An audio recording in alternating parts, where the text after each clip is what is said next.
ഇതൊരു variety carrot pudding ആണ് കേട്ടോ. കഴിക്കാനും നല്ല ടേസ്റ്റ് ഉണ്ട്. ഇതിലേക്ക് വേണ്ടി 3 മീഡിയം സൈസിലുള്ള ക്യാരറ്റും ഒരു കപ്പ് പാലും കൂടി ആഡ് ചെയ്ത് നല്ല മിക്സിയിലിട്ട് ഫൈൻ പേസ്റ്റാക്കി അരച്ചെടുക്കാം.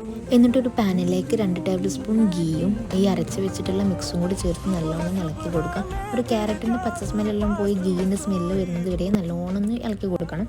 എന്നിട്ട് ആ സമയത്തിന് ഇതിലേക്ക് മധുരത്തിന് ആവശ്യമായിട്ടുള്ള പഞ്ചസാരയും 1 ടീസ്പൂൺ ഏലക്കപ്പൊടി, 1 ടീസ്പൂൺ വാനില എസൻസ്, 1 കപ്പ് പാല്, 1/4 കപ്പ് റവയും കൂടി ചേർത്ത് നല്ലോണം മിക്സ് ചെയ്തെടുക്കുക.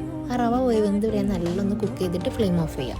എന്നിട്ട് നമ്മുടെ 2 കൈയിലും ഗീ സ്പ്രെഡ് ചെയ്തിട്ട് ഇത് ഓരോ ബൗളാക്കി എടുക്കുക. ഞാനിവിടെ ഒരു ഗുലാബ് ജാമിൻ്റെ ഷേപ്പിലാണ് ആക്കിയെടുത്തിട്ടുള്ളത്. എന്നിട്ട് വേറൊരു പാനിലേക്ക് 1 കപ്പ് പാല്, 1/2 cup condensed milk, 1 teaspoon vanilla എസൻസും കൂടി ആഡ് ചെയ്ത് നല്ലോണം ഒന്ന് തിളപ്പിച്ചെടുക്കും. എന്നിട്ട് വേറൊരു ബൗളിലേക്ക് 2 ടേബിൾ സ്പൂൺ കോൺഫ്ലോറും കുറച്ച് പാലിലോ അല്ലെങ്കിൽ വെള്ളത്തിലോ നല്ലോണം ഒന്ന് മിക്സ് ചെയ്തിട്ട് ഈ തിളപ്പിച്ച പാലിലേക്ക് ഒഴിച്ചു കൊടുക്കുക. പാലിലേക്ക് ഒഴിച്ചു കൊടുക്കുമ്പോൾ ലോ ഫ്ലെയിമിലാവണം കേട്ടോ. എന്നിട്ട് കൈ വിടാതെ നല്ലോണം ഇളക്കിയെടുക്കുക. 2-3 മിനിറ്റ് ഒന്ന് കുക്ക് ചെയ്തെടുക്കണം. എന്നിട്ട് ആ കോൺഫ്ലോറിൻ്റെ ഒരു ചെറിയൊരു തിക്നെസ് വരുമല്ലോ, ആ ഒരു തിക്നെസ് വരുന്ന ടൈമിൽ നമ്മൾ ബോളാക്കി വെച്ചിട്ടുള്ള ഈ ക്യാരറ്റ് ഇട്ടുകൊടുക്കുക. എന്നിട്ട് 2-3 മിനിറ്റ് ഒന്ന് കുക്ക് ചെയ്തെടുക്കുക. അതൊന്ന് ചോപ്പ് ചെയ്തിട്ട് ഇതിന് മുകളിലൊന്ന് ഗാർണിഷ് ചെയ്ത് കൊടുക്കുക. എന്നിട്ട് ഫ്രിഡ്ജിൽ വെച്ച് തണുപ്പിച്ചിട്ട് കഴിക്കുക. അപ്പോൾ അത്രേ ഉള്ളൂ. ട്രൈ ചെയ്തിട്ട് ഫീഡ്ബാക്ക് അറിയിക്കണേ. അപ്പോൾ ഓക്കെ, ബൈ.